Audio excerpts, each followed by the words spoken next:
Greetings, everybody. It's your boy, Jason Armstrong, coming to you with a new kind of format, doing something a little different. As you can see, I have some more official looking equipment here as I'm still playing around with and preparing, I guess, to launch a more official podcast in the near future. So consider this a little test run, if you will. But I wanted to come on today and just have a conversation and a reflection on a day that for me is probably the worst day of my professional life. Today is May 30th, 2025. 5 years ago today, I was the police chief in Ferguson, Missouri. There was a protest scheduled for that day. And after hours and hours of protests, that protest evolved into a riot and just a violent attack on law enforcement. And I was in the midst of it all. Just 5 days ago, we recognized the impact of George Floyd being killed on May 25th. And if you follow me on social media, you saw that I was in Minneapolis a few days ago to attend the day of remembrance that they had for George Floyd. And so got to meet quite a bit of people up there that have been involved in how do you try to heal and pick up the pieces and move forward in a way that people can hopefully and ultimately build upon. I got to meet Chief Rondo, who was the police chief in Minneapolis when George Floyd was killed. I know that brother was going through it. Got a copy of his newly released book, Chief Rondo, Securing Justice for the Murder of George Floyd. And so looking forward to diving into that and hearing his firsthand account of what it was like to experience what he experienced in Minneapolis on May 25th and beyond. But today, I'm really reflecting on what May 30th was for me, the officers in the department that I led, and for the community at large. I talk about it often because in doing a lot of crisis leadership or crisis management training classes around the country like I do now, I'm always talking about critical incidents.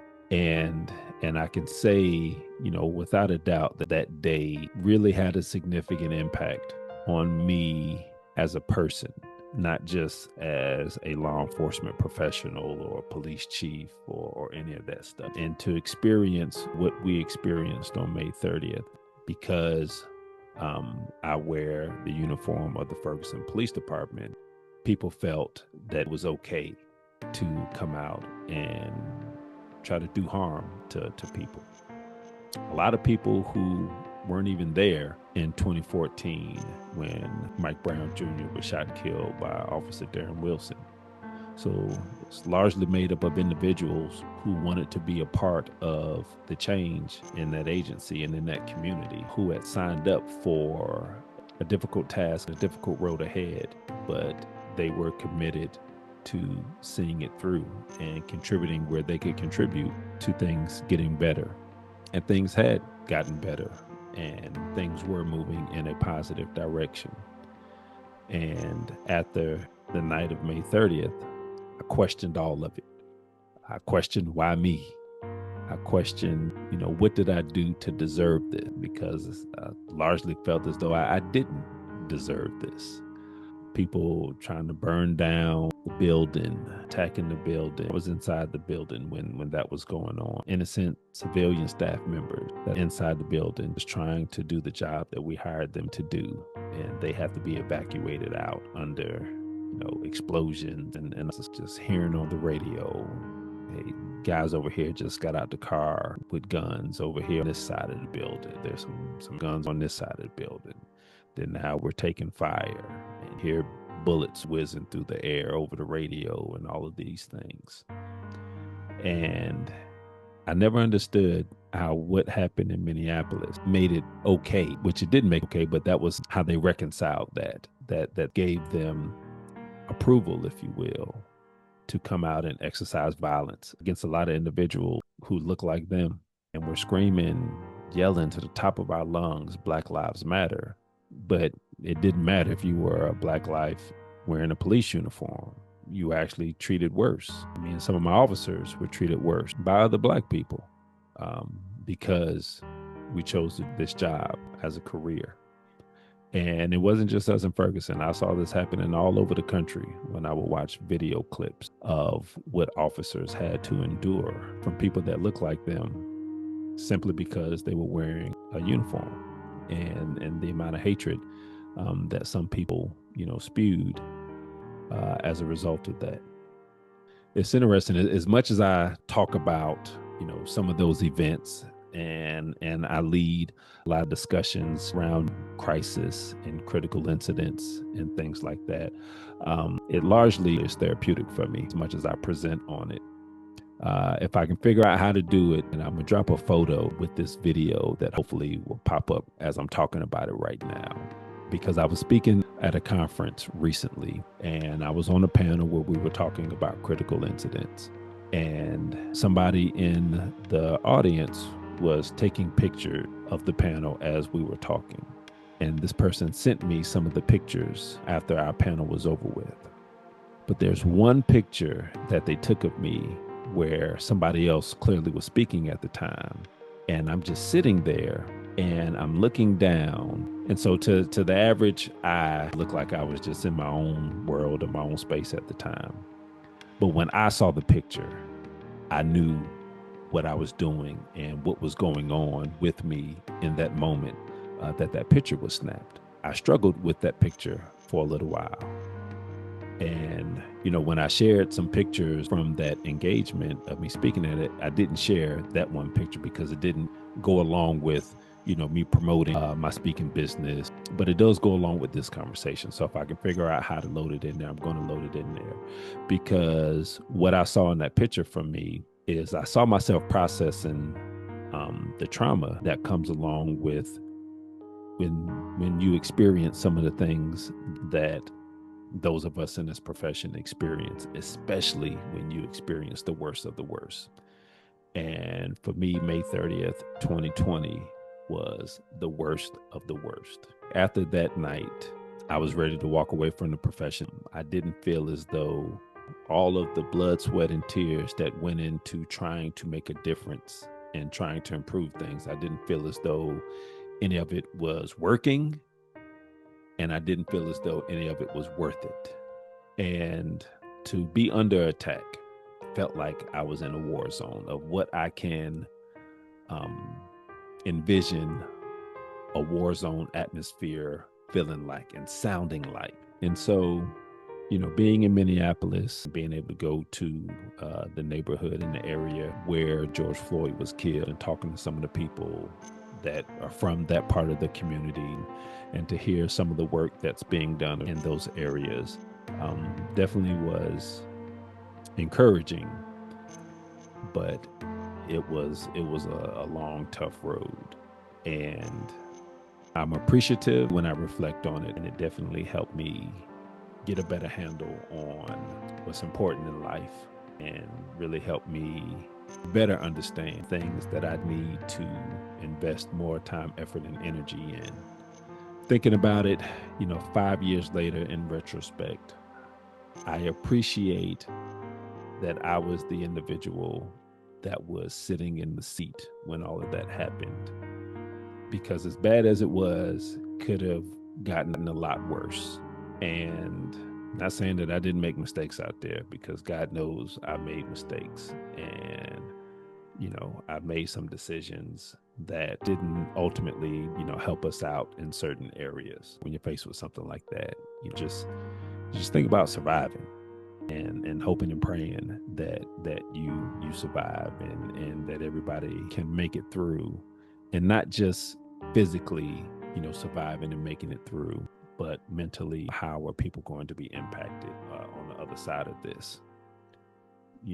What is it going to look like for them a month, a year down the road, where they hear a noise that triggers the thought that brings them right back to that day?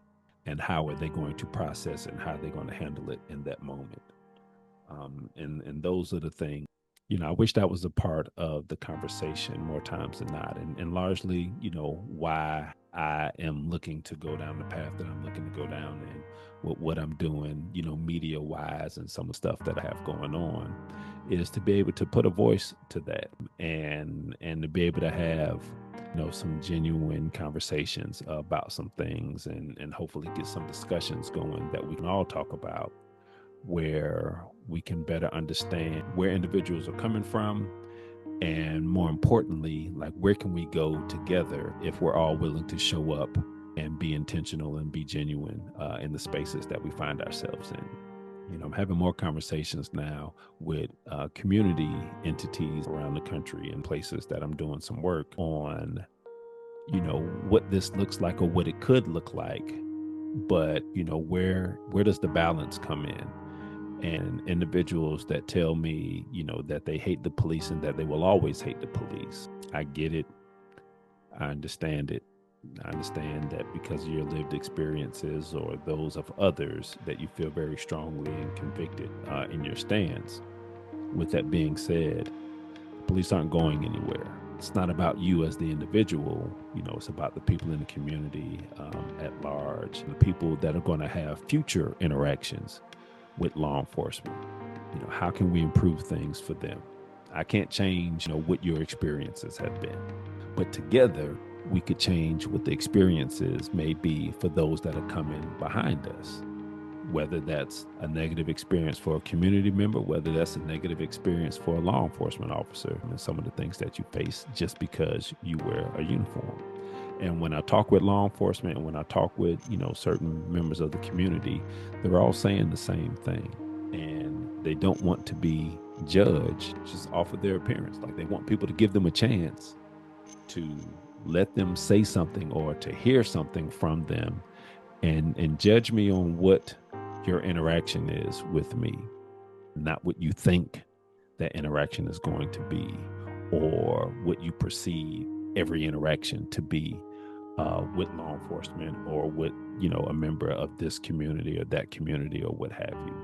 And so 5 years later, now that I'm no longer active in the profession, so to speak, and now all my time, effort, and energy goes into how can I pour into people that are doing the work? How can I use, my platform and my experience to drive people to maybe look at some things a little bit differently and be a little bit more open to partnering with people in their communities or understanding how important it is to drive relationships with certain segments of the community, especially, those that the relationship is not there or is fractured or it was never there, it's never been built.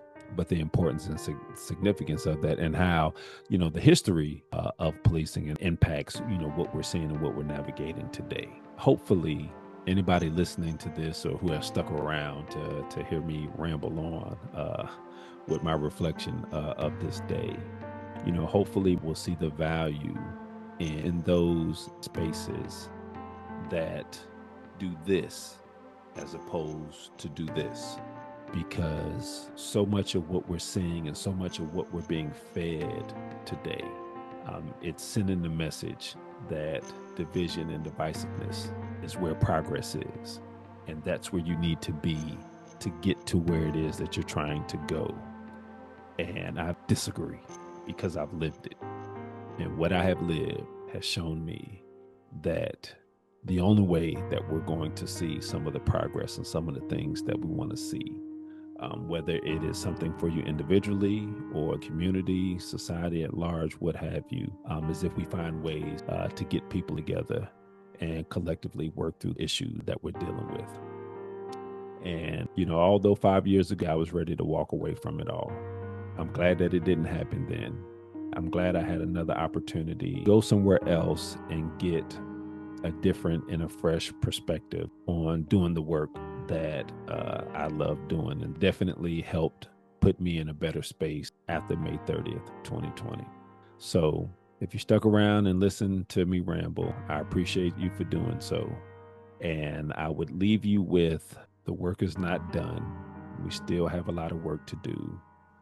I'm still here in this space, and I'm still committed to contributing whatever I can contribute. And now, I have the luxury of being able to travel all over the country and to lend my voice to the cause.